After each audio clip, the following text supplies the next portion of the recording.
श्री मात्रे नमः। जय गुरुदेव। आज हम हमारे शिवनाथ नदी तट के ऊपर में शनि मंदिर है, वहाँ पर भगवान शनिदेव के दर्शन के लिए आए हैं। यहाँ पे ये भगवान शनिदेव का विग्रह आप देख रहे हैं। इसके ऊपर हर शनिवार के दिन व्यक्ति को सरसों के तेल में तिल डाल के अपना चेहरा प्लेट में दे करके उस तेल को भगवान शनिदेव को चढ़ाने से, जिसको छाया दान कहा जाता है, ऐसा दान करने से भगवान शनि के किसी की महादशा चल रही हो, अंतरदशा, प्रत्यंतर दशा, ये शनि राहु को कोई कोप हो, वो शांत होता है।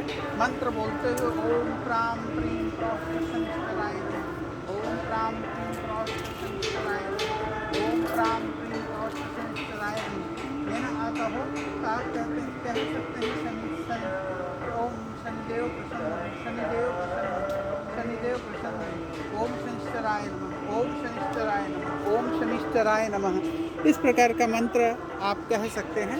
एक चीज़ का विशेष ध्यान रखें, आजकल जगह जगह पर शनि भगवान के, शनिदेव के मंदिरों की स्थापना हो गई है। अब भगवान शनि की जो दृष्टि है उसमें ही दोष है। भगवान शनि जी के, शनिदेव के मंदिर में जाने से उनकी दृष्टि जिस भी विग्रह पर, जिस भी मूर्ति में भगवान शनिदेव की आँख लगी है, आँख बनी हुई है, उस मंदिर में आप सामने से भी अगर प्रवेश करते हैं तो शनि की सप्तम दृष्टि आप पे पड़ती है।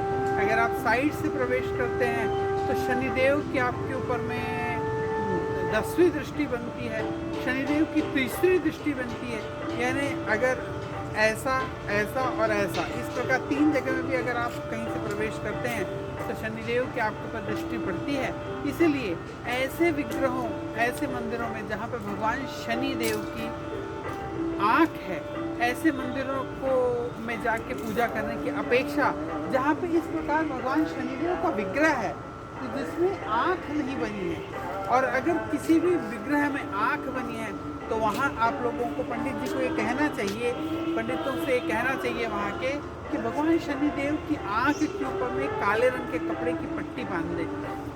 मित्रों, क्योंकि आप ये ध्यान रखिए कि भगवान शनि जब भगवान गणपति को भी देखने गए थे तो उनकी तीसरी दृष्टि पड़ी थी, उनके ऊपर 10वीं दृष्टि जब उनके वक्र दृष्टि पड़ गई थी तो भगवान गणपति को भी एक कालांतर में उनके ऊपर में प्रभाव पड़ा था। तो ये भगवान शनि देव की जो है, ये न्यायाधीश है। ये सब की, ऐसा कोई भी इस संसार में ऐसा कोई व्यक्ति नहीं जिसके ऊपर शनि की दशा, अंतरदशा, महादशा चलती हो और वो उसको कहीं ना कहीं कुछ उसके किए गए कर्मों का, इस जन्मों का, पिछले जन्मों का कहीं ना कहीं कुछ हमारे को, जो हमारे अवशेष जमा हुए जो कर्म रहते हैं, उन कर्मों को वो दंडाधिकारी हैं और वो उसको देख के दंड देते हैं और उसका भोग निर्धारित करते हैं। ये भगवान शनिदेव के मंदिर के बहुत न्यायाधीश है, बहुत ही करुणा निधान है।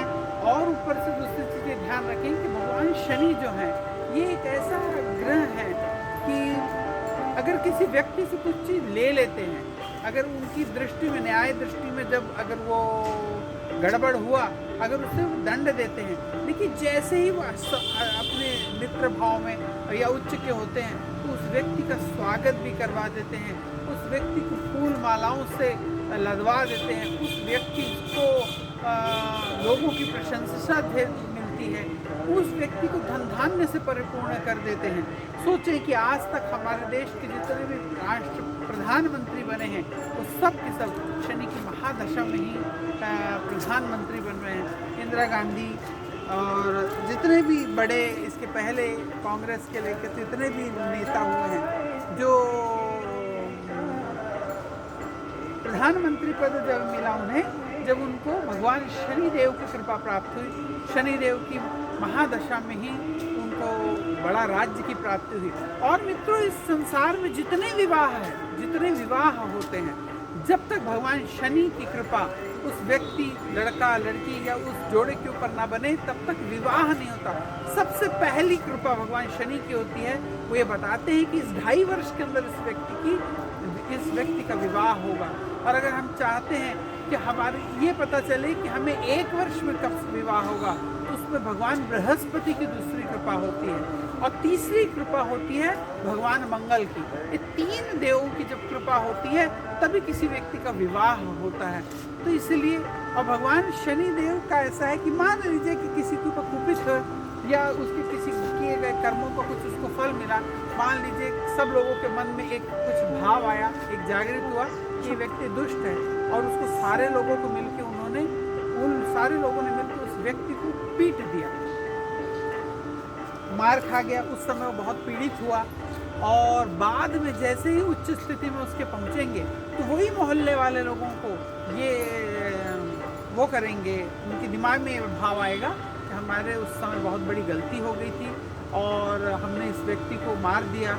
अगर वो व्यक्ति गलत नहीं है, अगर वो पीट गया है, तो वो बाद में उन्हीं व्यक्तियों से उनका स्वागत करा देंगे, उनका सम्मान करा देंगे, वही व्यक्ति उसकी प्रशंसा करते नजर आएंगे, और वही व्यक्ति उसको फूल मालाओं से उसका स्वागत करते हुए नजर आएंगे, उनसे माफ़ी मांगते हुए नजर आएंगे। ऐसे दयालु हैं हमारे भगवान शनिदेव, और हर व्यक्ति को शनिवार के दिन भगवान शनि के नाम से दान करना चाहिए, और ऐसे ही विग्रह की हमें पूजा और उपासना करनी चाहिए जिसमें भगवान शनि के नेत्र न बने हों।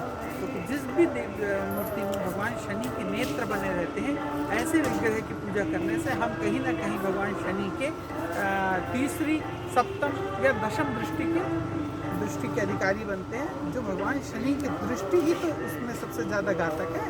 और चूंकि दंडाधिकारी हैं, तो इनकी दृष्टि में जो भी आता है उस व्यक्ति को दंड मिलता है। इसलिए हमें सत्कार्य करते रहना चाहिए। जब हम सदा सत्कार्य करते रहते हैं तो इन्हीं की कृपा प्राप्त होती है, और इनकी कृपा के बिना कोई भी व्यक्ति राजा नहीं बन सकता। आज तक हमारे देश के, जैसे हमने बताया, जितने प्रधानमंत्री हुए हैं वो सारे के सारे भगवान शनि की महादशा में ही प्रधानमंत्री पद की प्राप्ति करेंगे। तो बोलिए भगवान शनिदेव की जय।